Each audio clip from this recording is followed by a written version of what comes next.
apa kabar hari ini? Semoga Anda selalu sehat di masa pandemi dan selalu bersemangat untuk menjalani aktivitas.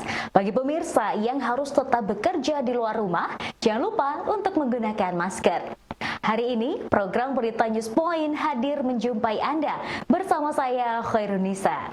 Selama 30 menit ke depan, News Point akan menyajikan berita terbaru seputar Universitas Brawijaya dan Malang Raya. Jangan kemana-mana, keep on our channel News Point.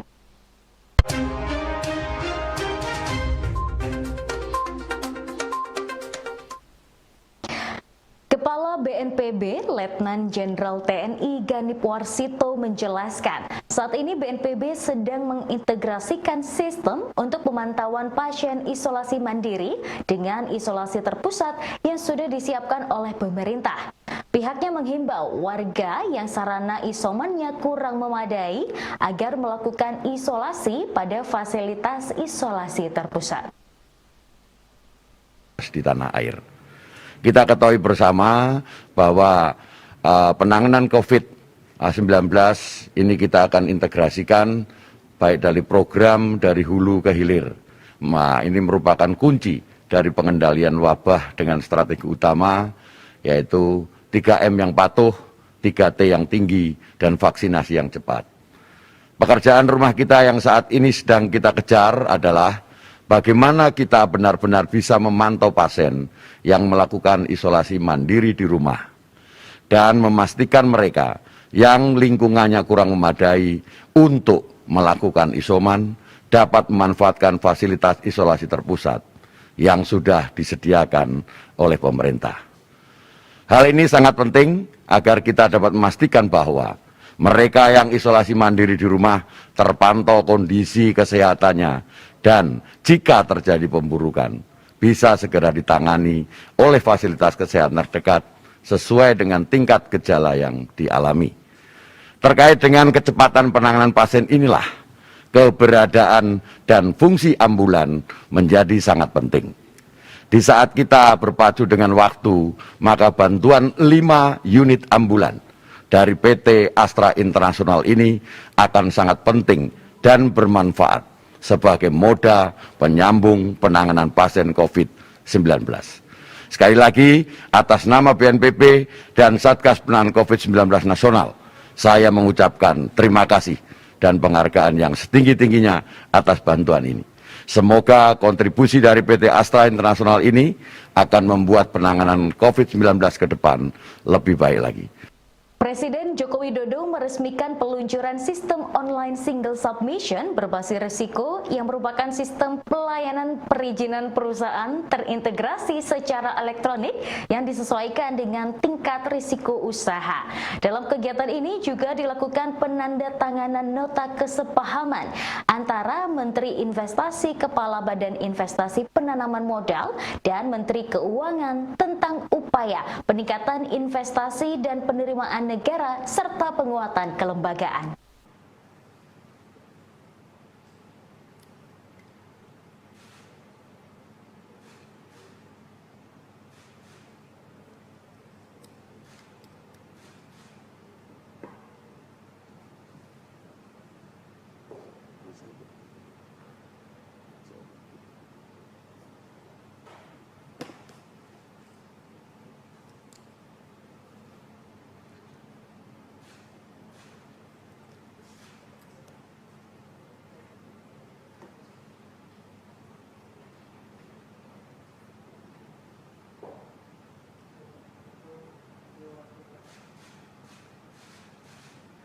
Pandemi tidak boleh menghentikan upaya kita untuk melakukan reformasi struktural.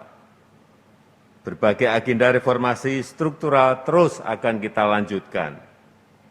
Aturan yang menghambat kemudahan berusaha akan terus kita pangkas.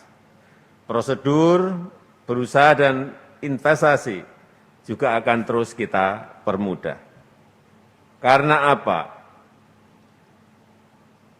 Kita ingin iklim usaha di negara kita berubah makin kondusif, memudahkan usaha mikro, usaha kecil, usaha menengah untuk memulai usaha, meningkatkan kepercayaan investor untuk membuka lapangan kerja sebanyak-banyaknya, sehingga menjadi solusi atas persoalan pengangguran yang bertambah akibat dampak pandemi.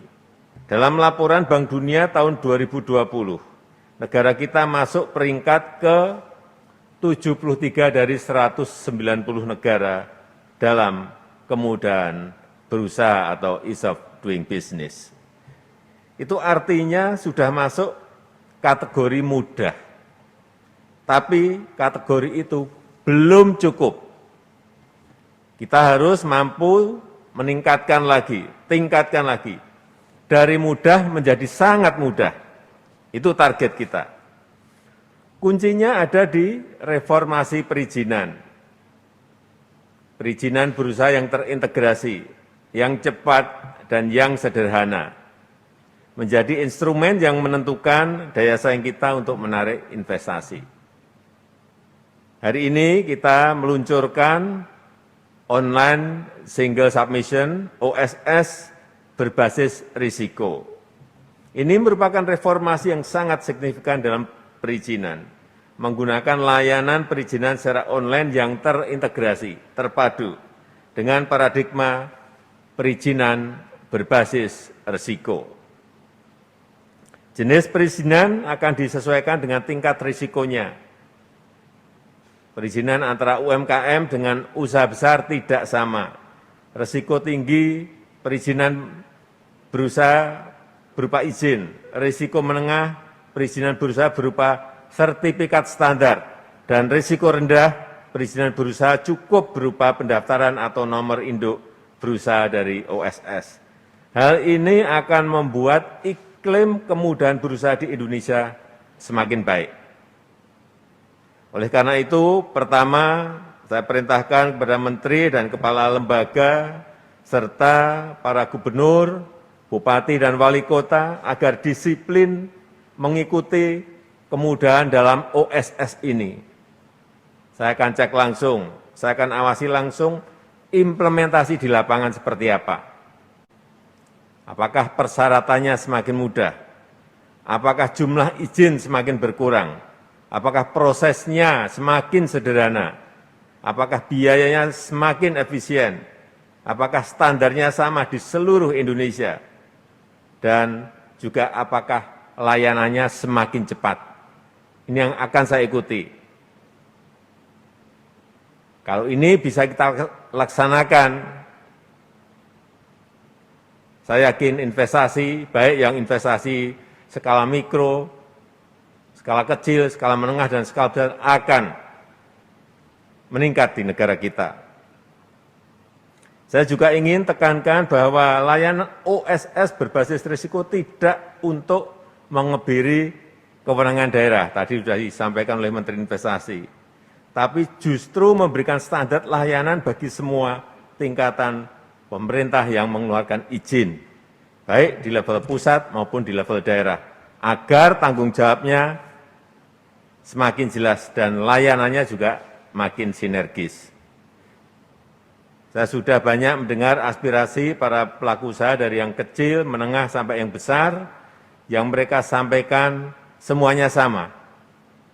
Para pelaku usaha membutuhkan layanan yang mudah, yang cepat, dan yang tidak berbelit-belit. Jika ini terpenuhi, maka saya yakin akan memberikan dampak yang signifikan bagi pergerakan ekonomi nasional maupun di daerah.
Jurusan Teknik Pengairan Fakultas Teknik Universitas Brawijaya kembali mengadakan the 4th International Conference of Water Resources Development and Environmental Protection secara online. ICWRDEP tahun ini menghadirkan Menteri PUPR Dr. Muhammad Basuki Hadi Mulyono yang diwakili oleh Profesor Eko Winar Irianto, Direktur Bina Teknik Direktorat Jenderal Sumber Daya Air Kementerian PUPR.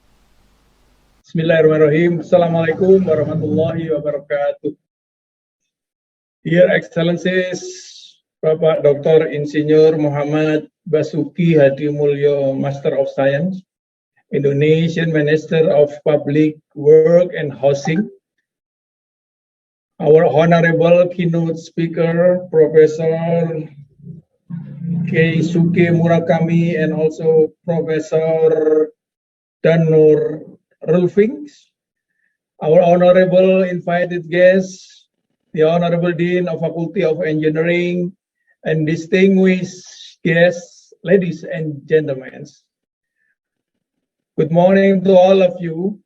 It is my great pleasure to welcome you this morning in the 4th International Conference of Water Resources Development and Environmental Protection.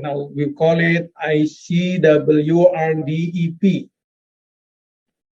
On behalf of Rector of UB, I would like to express our warmest welcome to all of virtual visiting our beloved campus Brawijaya University.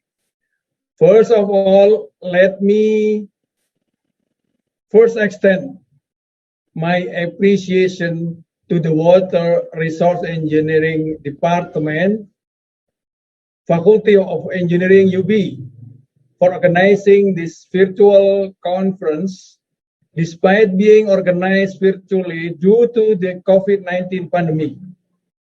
I'm sure that through this conference, many things can be done, and it will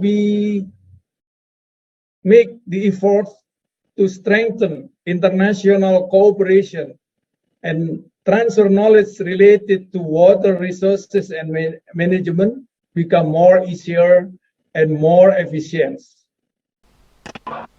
Program Studi Teknik Sumber Daya Air Universitas Brawijaya kembali menggelar the 4th International Conference of Water Resources Development and Environmental Protection. Salah satu keynote speaker yaitu Profesor Danur Rulfing dari Belanda. Beliau menyampaikan bahwa mangrove memiliki peran besar dalam mengatasi perubahan garis pantai di Indonesia. Berikut wawancara tim Newspoint bersama Profesor Danur. So in some cases there's relatively small sandy beaches, for instance, where people have been mining sand, which then, I mean, if there's only a limited amount of sand available, then that will immediately cause coastal erosion. In other places, the coral reefs have been disturbed, and the protection that they give to the coast has been reduced. Mangrove coasts have suffered in many cases to make way for farming and shrimp farming, and in that case, the trapping of sediment by mangroves is reduced, and therefore more erosion can take place. But in other places, it's mostly the subsidence that is the biggest problem, like in some. And in that case, the best approach to reduce that is to stop extracting groundwater, and so let's say stop or stimulate the growth of mangroves, stop extracting groundwater, stop mining of sand, stop destruction of coral reefs. I think those are the most important strategies. And then, of course, in some cases, nourishment can be an option if there is sand available. But in other cases, some hard structures have to be built, but we have to be very careful doing that because they often have side effects that are not so good.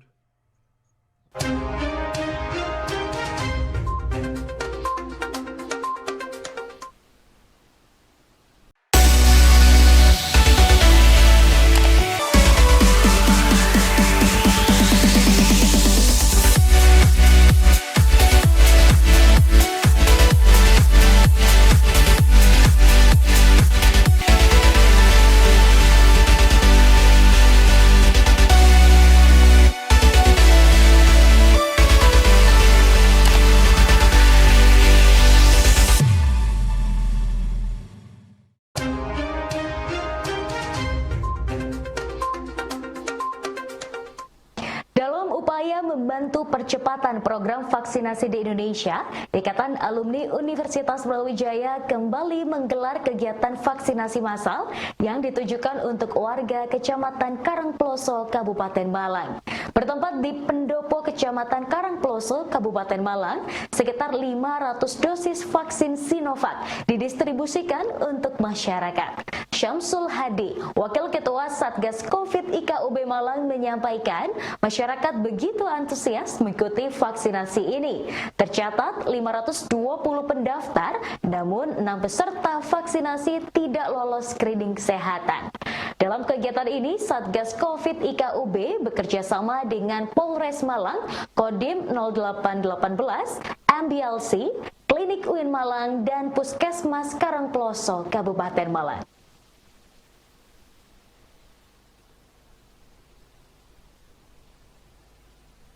Keluarga besar Universitas Brawijaya kembali kehilangan salah satu putri terbaiknya. Profesor Lili Sulistiowati, Guru Besar Ilmu Penyakit Tumbuhan dan Koordinator Double Degree UB, meninggal dunia pada Senin 9 Agustus 2021. Almarhumah merupakan sosok yang tekun dan gigih dalam menjalin kerjasama UB dengan berbagai kampus luar negeri seperti Thailand, Taiwan, Jepang, Filipina, dan lainnya. Profesor Lili juga sosok yang sangat perhatian dengan para dosen muda yang sedang menempuh pendidikan di luar negeri. Kurangnya air yang layak dikonsumsi karena kondisi lingkungan di Dusun Kepetingan, Desa Sawuhan, Sidoarjo dijawab oleh sekelompok mahasiswa UB dengan melakukan gerakan optimisme untuk menghasilkan air layak konsumsi. Kegiatan PKM, pengabdian masyarakat ini dilakukan dengan menciptakan alat penjernih air bagi warga Dusun Kepetingan, sehingga air dari sungai sekitar dapat diolah menjadi air layak konsumsi. Ini merupakan suatu program yang kami rancang ketika di PKM ini, yaitu suatu program Gerakan Optimis Renewable Water. Sesuai dengan namanya, kami membangun optimisme masyarakat untuk mengatasi permasalahan di Dusun Kepetingan tersebut, yaitu permasalahan air. Dan kita mengangkat suatu proyek yang namanya Renewable Water, yaitu pengolahan dari air yang tadinya tidak layak untuk dikonsumsi menjadi air yang layak untuk dikonsumsi, seperti itu Pak. Dan dalam program ini kami menerapkan suatu sistem berdasarkan literatur yang sudah ada, yaitu program sistem Simple Water Treatment. Di mana dalam program ini kami menerapkan 6 tahap untuk pemurnian air, di mana sistem yang kami terapkan ini telah terbukti dan terpercaya dan terjamin untuk mampu mengolah air sungai yang notabene kotor dan juga payau menjadi air yang bersih dan layak konsumsi, seperti itu Pak. Dan program kami ini sudah berjalan sekitar 2 bulan dan alhamdulillahnya sudah ke dalam tahap finishing penyelesaian, di mana air yang kami telah hasilkan ini telah memenuhi standar secara kualitatif dan secara kuantitatif sedang dimasukkan dalam laboratorium, seperti itu Pak. Untuk sosialisasi sendiri kami melangsungkannya secara daring Pak. Jadi karena memang secara pandemi ini mau tidak mau kita menyesuaikan keadaan. Di awal memang sebelum PPKM kita mengadakan pertemuan secara offline tapi dengan menjaga jarak dan protokol kesehatan. Namun untuk sosialisasinya sendiri kami laksanakan secara daring sebanyak 6 kali Pak, seperti itu. Untuk kelebihannya sendiri jika dibandingkan dengan proses pengolahan air pada umumnya, kelebihan kami adalah kami mampu menghasilkan air hasil pengolahan dari yang air kotor sekali menjadi air yang bersih dalam waktu yang cukup singkat, yaitu hanya 15 menit untuk menghasilkan 120 liter, Pak. Kalau pada umumnya, air-air yang dihasilkan dari pengolahan air itu membutuhkan waktu sekitar 45-60 menit. Tapi dari program kami ini sendiri, dengan GoRater, dengan sistem yang cukup sederhana namun memiliki efektivitas yang tinggi, dan juga dengan debit yang cukup tinggi, Pak. Seperti itu. Jadi mampu mengatasi permasalahan di sana, khususnya untuk permasalahan air laut. Ya pemirsa, informasi tadi sekaligus menutup perjumpaan kita hari ini. Jangan lupa saksikan News Point setiap hari pukul 19.30 waktu Indonesia Barat hanya di UBTV, Televisi Pendidikan Universitas Brawijaya. Saya Khairunisa dan seluruh kru yang bertugas pamit undur diri. Tetap patuhi protokol kesehatan, wajib menggunakan masker, dan terima kasih atas kebersamaan Anda. Selamat beraktivitas.